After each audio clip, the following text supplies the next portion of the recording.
Good evening, and welcome to the presentation about an amazing Fairfield figure in history, Mrs. Dr. Rebecca Keck. We will be hearing from the author and the expert in this field very soon, but right now, I wanted to tell you a little bit about what's going on tonight. My name is Dick DeAngelis. I'm a filmmaker and the director of the Fairfield History Series. Now, the Fairfield History Series is a project that we started about 4 years ago with over 100 volunteers in all kinds of fields, finances and expertise in film, sound, research, all putting together a series of what's going to be 8 films, feature-length documentaries about the history of Fairfield, Iowa and the surrounding area. Greta had written a book already called The Quack's Daughter. And I took an interest because somebody said that the quack she was talking about was not a duck, but rather a woman who was an herbal physician that had herbal remedies from Fairfield, Iowa. So I immediately read the book, which was wonderful. I recommend it to you. And I said, gosh, this is interesting. Of course, most of the attention was on the daughter, but she did tell quite an interesting story about her early life with Rebecca Keck. Now, interestingly, I know a lot of people are saying, what is this Dr. Mrs. Keck? Are you being sexist? Well, I'm not, but actually at the time, that was the way that women who were physicians were addressed, with both titles, Mrs. and Doctor. So I started getting really fascinated by this, and I wanted to know who this author was. So I contacted a woman in Palisades, New York, named Greta Nettleton, and she ended up not only being extremely knowledgeable about this, but also a very nice person, and a person that I just hit it off with right away. And once she told me a little bit about what was going on, I said, oh, did you write a book about Rebecca Keck also? And she goes, no, but it's interesting you say that because I'm writing a book about her. And I said, well, fabulous. I'm doing a movie about movers and shakers in Fairfield, especially in those 1800s. And I'd be interested in possibly including her in on it, but I'd love to learn more. And thus started a fun friendship and a great professional connection between somebody who not only knew about Rebecca Keck, but more importantly to me, she was her great-great-granddaughter. And that meant that from my side, I got a chance to not only see somebody who was a researcher and who'd done the technical work, but actually had a personal connection. All right, thanks for that wonderful introduction, Dick. And I'm so excited to be here. Thanks for inviting me. I am really excited to share this amazing story with everybody in the community and with my friends near and far. And I'm here because everyone has forgotten who Mrs. Dr. Keck was. So that includes everyone in her former hometown of Fairfield and including everyone in my own family. Her great-grandson, my father, never told me a thing about her, and I don't think he knew anything either. So why does she deserve a second shot at history? Well, she was an extraordinary woman who was way ahead of her time. And even more, she was an inspiration to everyone who has had to overcome extreme difficulties in their life. Everything started with a lucky discovery that I made in my family's attic in Connecticut. During a move, I discovered a treasure trove inside some beautiful old leather trunks, which were filled with artifacts inherited from these Fairfield ancestors. Researching this project was like taking a time machine trip into the journey back into a lost world. My great-great-grandmother was born in 1838 in Ohio, and she had a career as a physician in Iowa and Illinois from the mid-1860s until she retired in 1900. But there was a lot more than that to her story. I discovered a 4-page flyer from 1893 in one of the trunks. It was covered with fancy Victorian lettering in huge fonts and typefaces, and it had a huge engraving of a giant Victorian house, which was advertised as Dr. Mrs. Keck's Medical Infirmary. Sometimes she was Mrs. Dr. Keck, sometimes she was Dr. Mrs. Keck. And she also spelled her last name several ways. So Ilgen Fritz, spelled many ways. So here was this flyer. I didn't know what to think about it. No one in my family knew anything about her. I quickly discovered with some online research that this woman was a once famous 19th century medical entrepreneur who was widely accused of being a quack. I immediately set out to find out if these fierce accusations were really true. Was she a crook? What kind of person was she? It turns out that she was considered in her time to be the greatest female physician in the West. She was second only to Lydia Pinkham as the most successful woman in the patent medicine business in 19th century America. She was described in multiple editorial endorsements that ran in scores of newspapers all over the Midwest as a greater celebrity than any female physician in the West. In 1882, she said she had treated between 12,000 and 15,000 patients over the previous decade, scattered across Iowa, central Illinois, and Wisconsin and Minnesota. I found out all the details because she ran tens of thousands of advertisements in scores of newspapers for 30 years, from about 1870 to 1900. And many of these newspapers have been digitalized, so it was possible for me to find out an amazing amount of information about her career.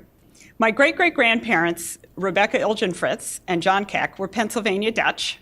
They're descended from German religious refugees, whose modern descendants include Amish and Mennonites. They assimilated with English-speaking people as their pioneer parents migrated west through Ohio, Illinois, and Iowa, and they became devout Methodists somewhere along the way. They arrived separately in Jefferson County, Iowa in the 1850s. Rebecca came to Fairfield with her parents in 1851 at the age of 13. Her parents, Jacob and Elizabeth, bought a small farm of 40 acres on the edge of Fairfield Center Township, and they struggled to earn a living. It wasn't a good farm. It sold for only $10 an acre, and in those days, a good farm sold for about $150 an acre. So the problems with it, they might not have had a good woodlot. It might have been swampy, because frankly, the soil in Fairfield, Iowa, is world famous as being among the most fertile and the most favorable for farming that you could find pretty much anywhere. So their problems increased because they were plagued by disease. And Rebecca lost 3 older brothers and a younger sister to tuberculosis. Regular doctors were helpless to treat tuberculosis in the 19th century, and it killed 3/4 of its victims. These challenges led Rebecca to fight back against death. And she and her mother worked on all kinds of remedies and tended to their own health problems and those of their neighbors. So when Rebecca was 19, she met her husband, John Keck, who just arrived in town, and they got married a few months later. So it was obviously a quick love match, and they were happily married for both their lives, for their entire lives. All 19th century pioneer women were expected to provide the bulk of health care for their families for no pay. Everyone really respected them for that. Isolated and courageous women often became medical authorities in their families and settlements. They learned their skills from their relatives and from their own experience, which was called empiricism. And we think of empiricism as a scientific concept, but in those days, it was looked down on, especially if it's connected to medicine. Rebecca's 4th daughter, Cora, was my great-grandmother. Cora was born on May 3rd, 1865 at home, and she was probably delivered by Fairfield's Quaker midwife, whose name was Rachel Pierce. Over her lifetime, Mrs. Pierce delivered 1,000 children to Fairfield mothers without a single fatality. According to well-documented information, which is in the Journal of the Iowa State Medical Society. That was quite a record. Rebecca learned about common medicinal herbs during her childhood in Wayne County, Ohio, and later when she came to Fairfield, Iowa as a teenager. She would have gone simpling, as it was called, which was going out into the fields to collect herbs on a beautiful day with your friends. She would have gone with her mother and other relatives who knew what to look for, when and where, and what to do with it afterwards. I have pictures of 2 useful herbs she would have known about that I can find in my own front yard, witch hazel and dockweed. Fairfield's Dr. Joshua Schaefer, a physician as well as a patent attorney and the secretary of the Iowa Agricultural Association, grew medicinal herbs in his garden too. He also mixed up herbal remedies from his mother's recipes. So the regular doctors and the women and housewives, everyone used herbal remedies in those days, as well as the other more toxic remedies that were restricted just to the doctors. So the toxic remedies were a big deal. Sweat, bleed, purge, and puke. Doctors of the 1830s and 1840s were trained using ancient Greek theories. The toxic and grueling treatments were called heroic treatments. And they were heroic because the patients had to have heroic endurance to live through them. Medicine was pre-scientific at best. Science played no part in medical training, and most doctors had no more than 4 months at a for-profit medical school before they hung up their shingle to practice. They carried bags packed full of purgatives and emetics that contained mercury, antimony, vitriol, cyanide, opium, ricin, strychnine, and belladonna. The patients, regrettably, often died from the spectacular side effects of these treatments. Many people sought out alternative ways to treat illness. So, unlike the regular medical schools, alternative medical schools sometimes allowed women to enroll as medical students. And women played a powerful role in the spread of alternative medical practices, such as homeopathy and Thompsonian and physiomedical herbal medications. So during this same era, doctors were threatened by political changes in the United States. Regular doctors started the American Medical Association in 1847 after a wave of populism swept the country. Voters everywhere demanded that the government deregulate the professions of medicine and law. Every single law regarding medical credentials and medical education was eventually rolled back in every state, and even at the national, and there was nothing at the national level. And this was done to popular acclaim. Hooray! Now everyone can legally, anybody who wants to, can legally declare themselves to be a physician. As a result, during most of the 19th century, the free market shaped American medical care from top to bottom. Unfortunately, profit-driven medical education sank to a low level, and the wide-open marketplace encouraged swarms of con men who sold snake oil and left town immediately thereafter. The regular physicians fought back vigorously, and they drew a charmed line that excluded all unprofessional doctors to separate them from their brotherhood. And that's the charmed line I refer to in the title of the book I'm working on. And the line, in blunt terms, that line separates good things from bad things. And it's a definition that can change over time, depending on what people think. So in those days, the doctors lumped the competing irregular medical practitioners in with the quack swindlers. And they didn't believe that they were sincere. And they also lumped a lot of women healers and midwives together with the quacks. So it's useful to reframe what these women were doing. They were not quacks or empirics, but they were practitioners of folk medicine. And Rebecca Keck is one of the very few of these folk medicine practitioners whose accomplishments can be traced historically. Small rural businesses flourished in Iowa's towns after the Civil War. Rebecca's husband, John Keck, started a foundry, an inventor's workshop, and it took off. In 1860, he only had $1,500 in property. By 1870, he had increased his wealth 10 times to over $15,000. Rebecca honed her business skills behind the scenes. while helping the Keck foundry profits to increase 10 times in less than 10 years. By 1871, John Keck employed 15 men and was the second largest farm equipment manufacturer in Fairfield. His machinery won recognition and prizes year after year for its excellence at the county fair and at the state fair. He sold dozens of threshing machines for $600 apiece to wealthy farmers all over the counties. 1871 was the high point of his career. His company was bigger than William Loudon's. The Keck family was riding high when a new railroad line came through Fairfield in 1872, and they started shipping in cheaper threshers built by the huge Eastern manufacturers in Chicago and Moline. This competition practically bankrupted the Keck foundry. Other Fairfield manufacturers like Loudon were quicker to respond, and they became factory dealers for McCormick, Deere, Plano, International Harvester, and others. This crisis was a turning point in Rebecca's life. She was forced to take over as a family breadwinner, and she turned to the treatments and sickroom protocols that she had developed while nursing her family through various illnesses. She began to charge money for the tonics and medical advice that formerly she had given to everybody for free. And thus, she began to run into serious trouble. Not because she didn't know what she was doing, but because she was charging money for it and earning a lot. John Keck believed in his wife's talents and supported her business ambitions.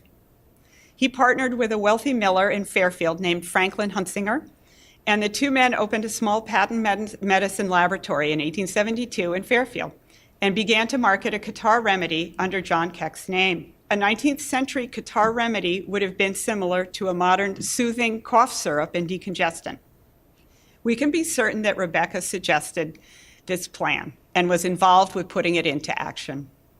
Behind the scenes, Midwestern propriety of that day required that a woman not have her name in public in the press. She had to be hidden behind her husband's name. So the first problem is, okay, her husband's company's gone broke. The second problem is, in September of '73, there's a national banking panic which set off the greatest financial depression of the 19th century, equivalent to the Great Depression of the 1930s. So the chances of her new patent medicines being sold from this laboratory were sinking fast. And the country was in crisis. Reconstruction meant there were armed occupiers all over the South. The grasshoppers were eating all the curtains out of the windows right down to the fence posts in northwest Iowa. 1873 was a really rough year.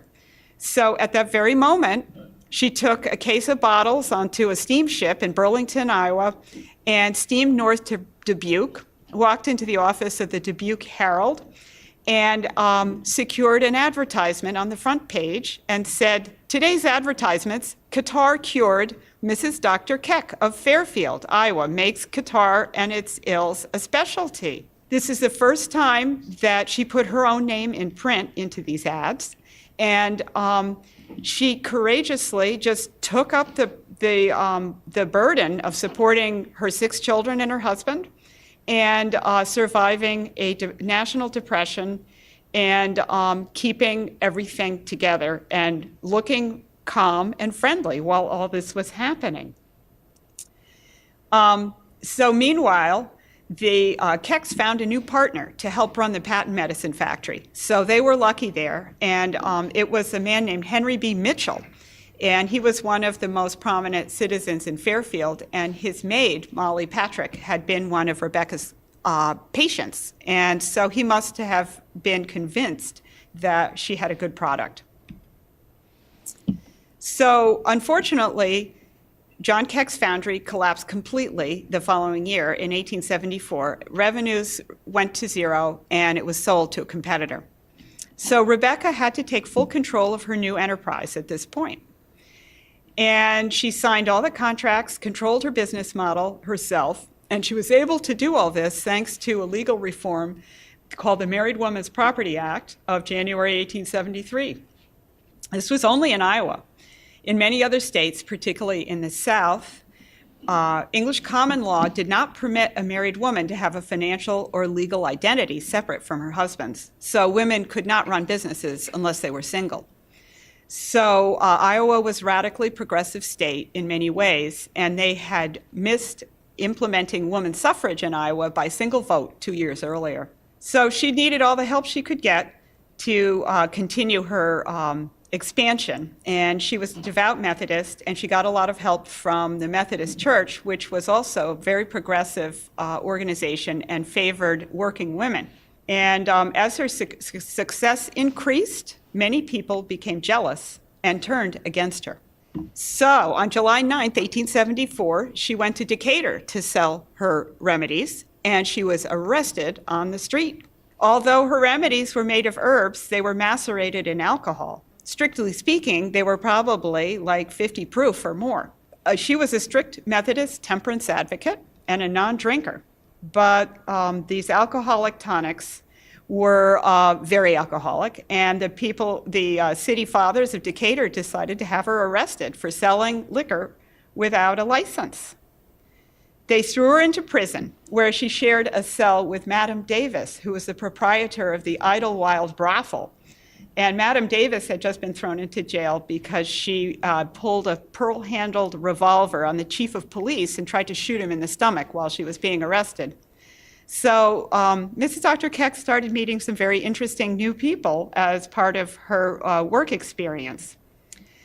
Madam Davis was fined over $3,000 and sentenced to 300 days in jail. And Rebecca Keck got off easily with a $25 fine. As she left town, she vowed she would get even with the Decatur city government someday. Dick mentioned earlier that a local collector has one of Mrs. Dr. Keck's bottles, and it's a beautiful thing. They're quite valuable because they're quite rare, and unfortunately the labels are long gone, and so we have no way of knowing what the ingredients were on these wonderful tonics. And it's a mystery we'll probably never be able to solve. Somehow, she knew how to reduce inflammation and chronic infections. And this was in an era before anyone had antibiotics, so it was a very valuable skill. There was nothing else available. So her story resembles Lydia Pinkham and her famous vegetable compound. Lydia Pinkham's herbal tonic was also very alcoholic, and several bawdy Harvard undergraduate songs were composed in its praise. Like Rebecca Keck, Lydia Pinkham was a temperance advocate. So it's very clear at this exact moment in 1875 that Rebecca was a marketing genius. 1 year after taking charge of the shabby little patent medicine factory in the corner of her husband's bankrupt foundry and working from a relatively small town, a small platform, she launched herself on the road to great wealth. She advertised heavily, she established strong relationships with patients and supporters, and she started working in Davenport, which was a bigger city near Fairfield. By April 1875, she'd earned enough money to buy property there and set up an infirmary so that patients who needed extra attention could come there and stay. And I just want people to remember that in the 1870s, there really were no hospitals anywhere. The few hospitals that existed were places of great despair and dirt and filth, and it's where you went if you were too poor to pay for a doctor to come to your house. So an infirmary was a different kind of thing. It was small, and it was run privately, and you had to pay. And so that's what she set up. So she took a short break after advertising heavily and visiting Dubuque a number of times. And then she launched herself into the big time and went to Chicago. And she was so successful in Chicago, where she rented rooms on Madison Street, that she stayed for 3 weeks. So all this money started pouring in. And she was advertising herself as a professional and as a woman under her own name. And because of this, she seems to have made a lot of enemies among the regular doctors in Fairfield. She was the only woman who dared to call herself a physician in the county, and her financial success was shocking to the medical establishment. Gossip flared up around her. It must have been very painful.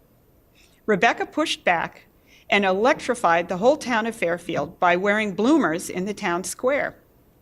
And I have a picture of my slideshow showing Calamity Jane wearing bloomers in one picture, and then the Civil War surgeon, Dr. Mary Walker, wearing these beautifully tailored silk pants with a military stripe in the other picture. But we have no idea what Rebecca's bloomers looked like. So we'll just have to imagine that it was shocking to people in that time. It would be like walking around naked is today. So Fairfield's most venerable physician, Dr. J. Frederick Clark, who was later a vice president of the Iowa State Medical Society, recorded the daring display 60 years later. The doctor remembers, he wrote, as a boy, the sensation in Fairfield when Dr. Keck appeared in bloomers. So, and he advertised 3 different times in the Ledger for somebody who remembered anything more about this incident. He couldn't get these bloomers out of his head. And so it was, at its time, a real political statement. So after this defiant gesture, Rebecca Keck stopped advertising in Fairfield in October, and she pulled up stakes and moved her whole family to Davenport in December. So they went to live in the Infirmary building on Brady Street. And she and her husband also broke off their partnership with Henry B. Mitchell at that time. And so it was really, unfortunately, she kind of burned her bridges with the bloomer demonstration. So, but I did want to say that Fairfield was where she grew to adulthood, where she went to school, where she raised her 6 children, and where she met her husband. And it provided her with an excellent launch pad for her large ambitions. So she moved to Davenport, which was a huge railroad hub 100 miles west of Chicago.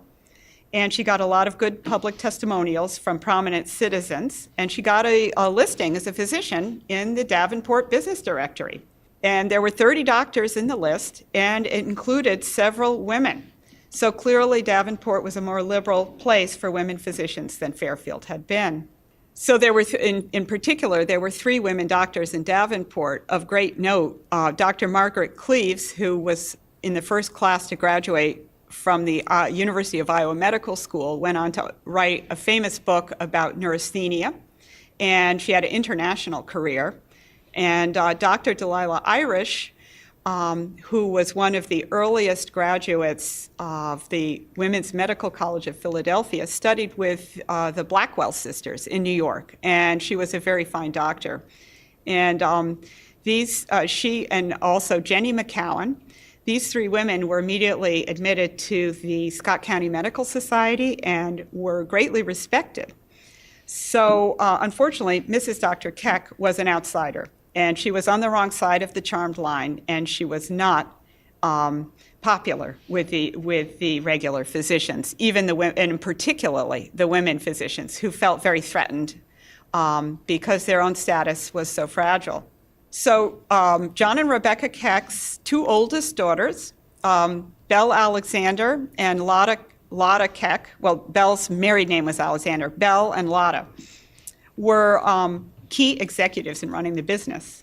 Belle began buying and managing property by the age of 29, and throughout her life, she purchased large amounts of property in Chicago's South Side around Jackson Park, which was in those days the future World's Fair site, and she acted as her mother's agent for investing all the family fortunes. She also had a keen taste for litigation and diamond jewelry. She also probably handled the bulk of Mrs. Dr. Keck's enormous advertising schedule. Charlotte, or Lotta, was more of a people person, and she began managing Mrs. Dr. Keck's semi-permanent branch office in Peoria, Illinois, at the age of 19 or 20, and she later served as her mother's business manager. Rebecca Keck expanded her practice into Bloomington, Illinois in 1877. She established a long-standing business relationship that later blossomed into a close friendship with a wealthy patent medicine magnate in Bloomington named Dr. Cyrenius Wakefield. He was one of the founders of the Republican Party, a personal friend of Abraham Lincoln, and a wealthy man who also owned a Bloomington newspaper, the Pantagraph, which is still in business. The Wakefield children became close friends with Rebecca Keck's daughter, Cora, my great-grandmother. After the laboratory in Fairfield fell by the wayside and the relationship with Henry B. Mitchell was ruptured, the large Wakefield laboratory and shipping facilities in Bloomington played an important role in Mrs. Dr. Keck's growing mail-order business. Rebecca Keck's husband, John, listed himself in Davenport in 1877 in the business directory as a physician, which is quite a leap from his earlier role as an inventor and foundry owner. He invented a hemorrhoid remedy and sometimes supervised his wife's infirmary and medical office while she was away. He also took over family duties and, in a very modern way, raised the younger children. According to the 1880 federal census, Rebecca listed herself as a physician, and John listed himself as keeping house. His wife was very seldom home. She traveled a regular circuit in Iowa and central Illinois, making regular bi-monthly visits to rented rooms in hotels and seeing her patients and diagnosing and handing out treatments. She saw hundreds of patients during each visit, which would last for 1 or 2 weeks, and she saw as many as 30 or 40 people per day. Office visits were free, but patients had to pay $1 per bottle throughout their treatments, and treatments could last for months. So she also answered the inquiries that came to her by mail from rural people at a distance. So in 1879, just 5 years after her husband's total financial collapse, Mrs. Dr. Keck shocked everyone in Davenport when she purchased the former John P. Cook mansion at 611 Brady Street for $12,000 in cash. That's equivalent to $1.5 million in today's money. Rebecca had established, by making this real estate purchase, she was establishing a permanent headquarters, a flagship for her business, and it became the symbol in all her advertising. Her allies in the Davenport newspapers proclaimed her purchase to be a local triumph. The doctors of the Scott County Medical Society were outraged. Like a large fraction of all doctors practicing in the deregulated America of the 1870s, Mrs. Dr. Keck had no formal medical training or credentials. However, in 1877, Illinois was among the very first states in the country to reestablish medical regulation.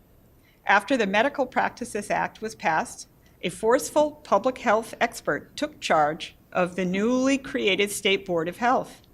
In 1878, Dr. Rauch, the board secretary, targeted Mrs. Dr. Keck as his first test case for the new regulations. To his dismay, he discovered that she was a very resolute opponent. He fumed in the Chicago Tribune that Mrs. Dr. Keck was foul and damnable in every way. Mrs. Dr. Keck was arrested on the sidewalk, this time in Peoria, in April of 1880. She was walking from the railroad station to her office with her daughter Lotta, and she was publicly handcuffed. The news made the police blotter of the Chicago Tribune. He meant to have her publicly humiliated. As Dr. Rauch's test case, she was charged with practicing medicine without a license. And the local doctor named Dr. O.B. Will, an ambitious young gynecologist, brought the charges. He was the only doctor in the Peoria Medical Society who was willing to confront her. She hired a well-connected lawyer and sued Dr. Will in revenge for $10,000 for trespass on her lease. After her arrest in Peoria, Mrs. Dr. Keck was locked out of the advertising pages of many newspapers for most of 1880. Her friendship with powerful newspaper editors in Davenport, Peoria, Bloomington, Quincy, Rock Island, and other places were key in her survival. All of these men wrote ringing endorsements of her and her practice and her right to be a physician. Her infirmary is one of our institutions, declared the Davenport Gazette, adding that her reputation has been built solely by merit. The Peorian wrote, "A name so well known in central Illinois as to have become a household word in hundreds of families due to her celebrity as a physician and good name as a citizen. She collected all of these recommendations and put them into her ads. And you can see that this is just a printout of one section of the praise that she received. So this isn't just testimonials from her patients. This is from prominent people who felt that she was really worthwhile and that she was bringing something good to society and that she had a right to continue to practice.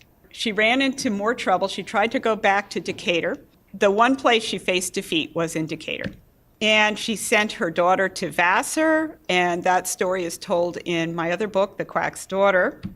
Played a wonderful concert, and her parents went east to visit, and that was the first vacation that Rebecca Keck had had since she undertook to become a well-known businesswoman and physician. And finally, in 1886, the state of Iowa, with its brand new Board of Health, issued her a State of Iowa Physician Certificate, number 1212. And so she became officially a real physician at that time by virtue of having practiced in the state for more than 15 years. Cora eloped and had one child who was my grandmother, Charlotte, also named Charlotte after Lotta Keck.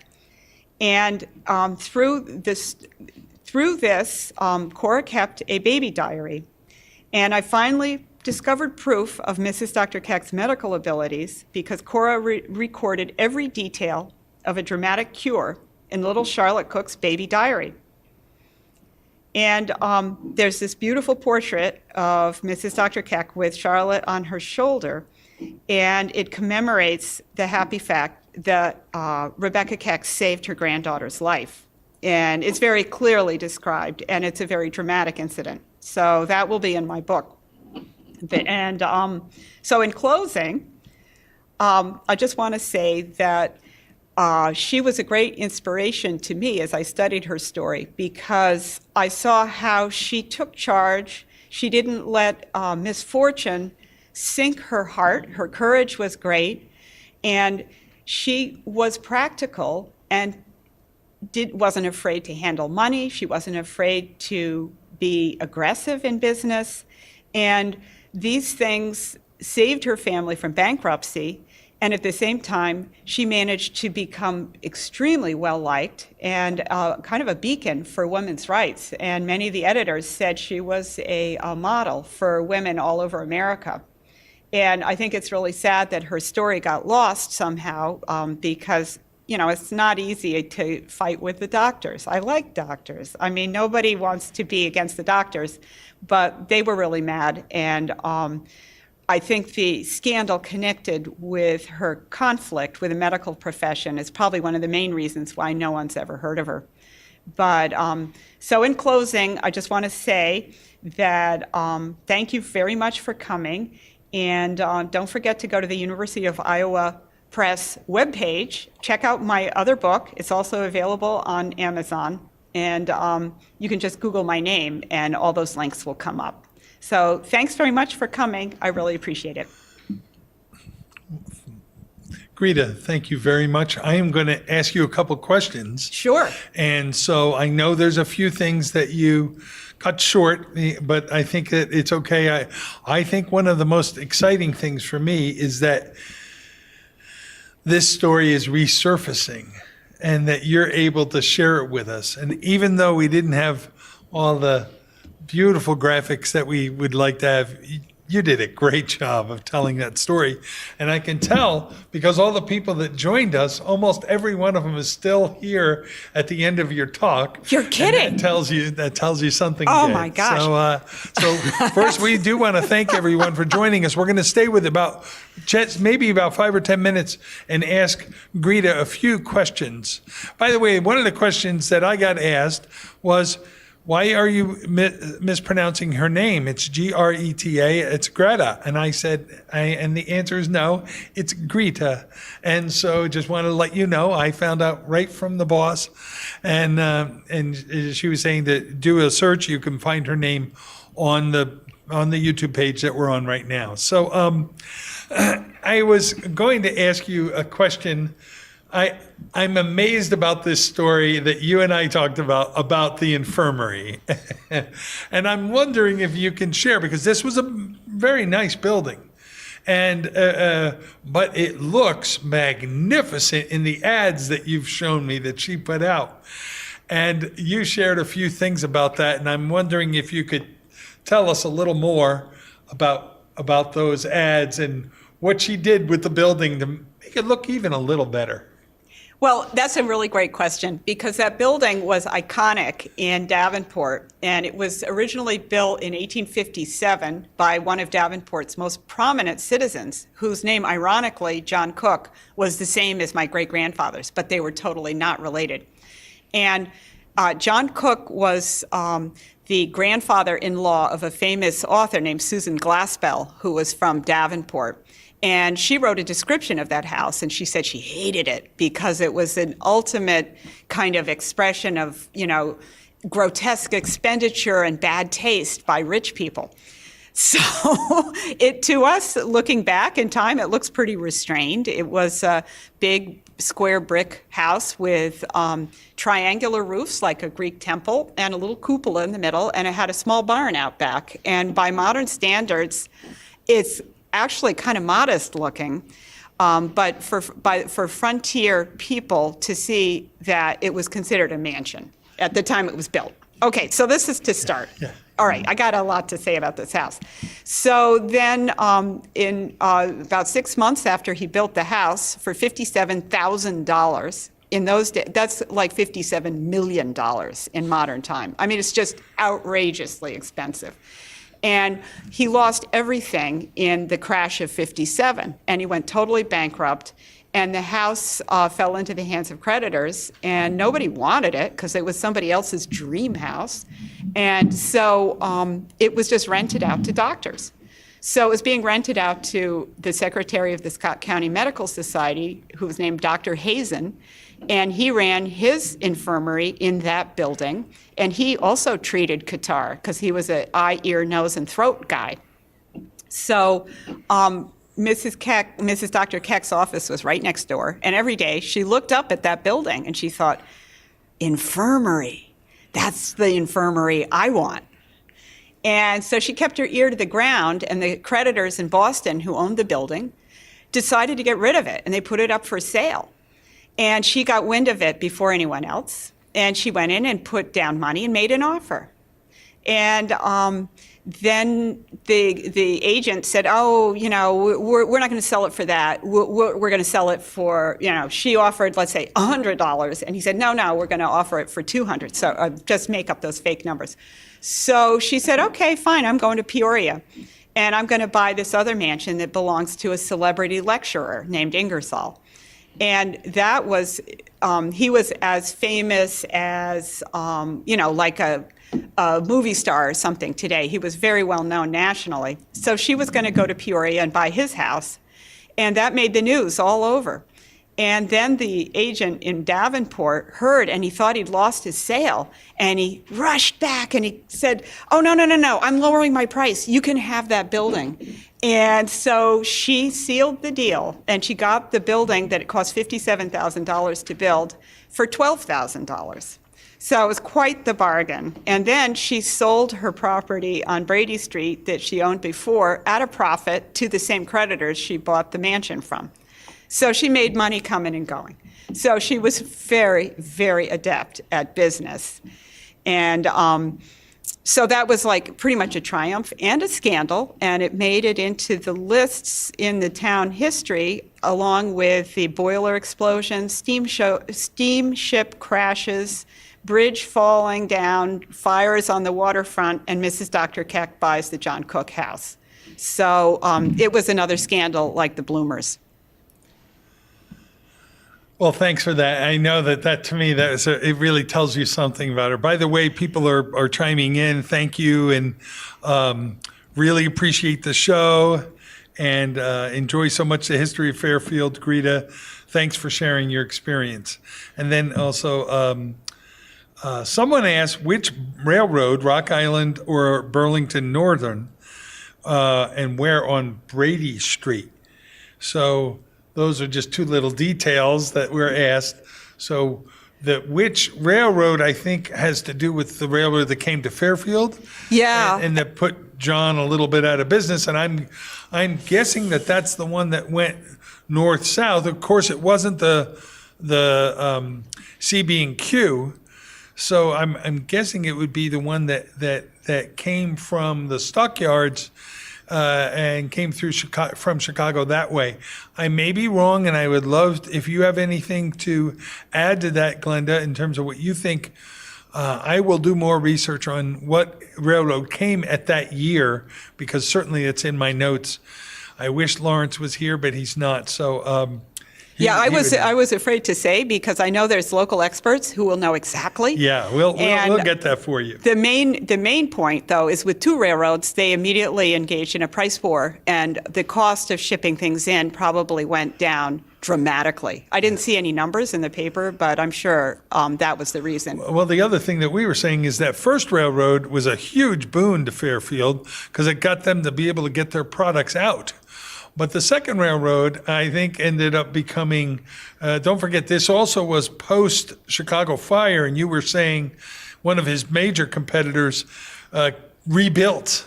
Yes, in 1871, the McCormick factory burned to the ground. So that was Keck's best year, because you couldn't buy a thresher from Chicago because they were dealing with the fire. And then, of course, the next year, McCormick was back in business. And then the second railroad came through. And the second railroad was great for the farmers because then their shipping costs were really low. But it was devastating for local manufacturers who then had to compete against everyone in the nation. Kind of a comparable situation would be when Walmart started up and all of a sudden small stores had to compete with products that were made overseas at much lower prices. I guess so. It's kind of a something little bit like that. Yeah. So it's something maybe we could relate to that way. I do think it's interesting. One of the people I'm studying is William Loudon, and Loudon had to really scramble during that time. Actually, his business was not doing as well as Keck's at the time, but then he had to shuffle, had to sell other products. Well, he did really well because he became a middleman, and he was the dealer, the local dealer for the big manufacturers. Well, so he that kept was the in way business, to handle it. But he wasn't doing great business, and we'll talk about that at another time. But Loudon had to totally restructure his business with the help of his brother. He did, and they had to kind of do a restart themselves to get their business really taking off. Keep William Loudon, who is really the inventor, inventing and dealing with product development, and have his brother, who is the lawyer, deal with the business side of it. One of the things that really is interesting regarding Rebecca is that it seems like she was doing a lot of business work, possibly for John, early on. You were telling me, and that I think in some ways maybe honing her skills and giving her confidence to say, wait a minute, I can do this whole thing. I really have the ability. And I think for women at that time, women today, I know there's really deep inequities for women today, but in those days, women not only had inequities, but they had really a huge uphill battle because it just wasn't done. I think the best thing you told me to really understand that, Greta, was as long as women weren't charging for their services in herbal preparations and tonics, they were fine. They didn't make anybody uncomfortable. As soon as they started making money, then the powers that be didn't like that at all. Not even the men, even some of the women didn't like it. And then They really had she had an uphill battle. I would have loved to have met her. I think she Oh, I must have agree. been a powerful, exciting woman. What do you think? Charismatic and amazing. And to me, what's amazing is the mixture that she was patient and kind and listened to people. She obviously, patients adored going to talk to her. And maybe there's a little bit of psychiatric help too, because people with chronic diseases are always stressed and depressed. And so she had some magic combination of how to talk to people. And she tried to, other people tried to do what she was doing and no one else could do it. So it's really her personality. And then on a closing note, I want to say that not all the men were against her, and these people who admired her said amazing things. The Bloomington leader said she was plucky and indomitable and the victim of malignant and unjustifiable abuse from the regular male profession, and more than a match for her enemies.